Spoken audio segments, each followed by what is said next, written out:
Hello મિત્રો, આજે અમે આવી ગયા છે ગોતળાવ. આજે વરસાદ હતો, વરસાદ રહ્યો પછી અમે આવ્યા છીએ. અમે સોહમભાઈ બંને જઈ રહ્યા છીએ. ટ્રાફિક વધારે છે આજે. સોહમભાઈ કે છે ગોતળાવ જવું છે ભાઈ, એટલે અમે સોહમભાઈ બે જઈ રહ્યા છીએ. ઉપર જઈએ છીએ. તમારે ત્યાં વરસાદ હોય તો કહેજો કેવો છે. અને આ મારું ગોતળાવ છે.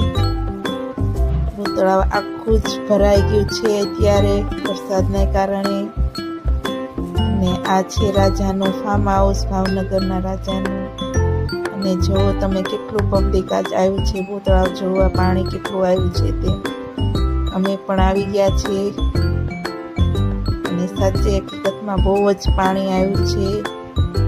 અને તમે જો ગોતળાવના બાયણા પણ ખુલી ગયા છે, પાણી આવ્યું છે એટલા માટે ઓવરફ્લો થઈ ગયું છે.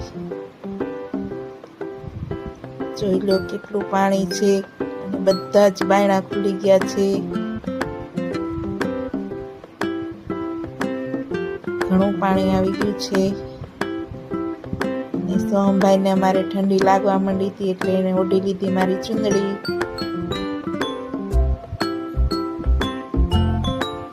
તમારે ત્યાં કેવો છે? અને જો આ દાદરેથી પણ પાણી ચાલ્યું જાય છે, નીચે જઈએ છીએ ત્યાં બધે પાણી થઈ ગયું છે અત્યારે.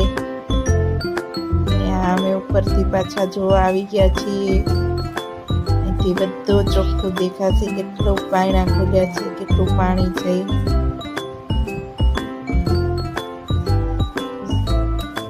સોહમભાઈ ને અમે બે વાતો કરી રહ્યા છીએ કે ભાઈ કેટલું પાણી જાય છે, જો એમ કે છે. અને એમ કે છે કાલ આપણે પાછા આવીશું અહીંયા. તમે પણ આવજો એકવાર જરૂર ને જરૂર અમારા ગોતળાવ પાણી જોવા. અને અમારો વિડીયો ગમે તો લાઈક, શેર અને સબસ્ક્રાઈબ જરૂર કરજો. અને ભાવનગરમાં આવેલું છે. અને આ છે સ્થાપના મહાદેવ ગોતળાવના. તમે પણ તેના દર્શન કરી લ્યો. સીતારામ, જય માતાજી, જય ભોળાનાથ.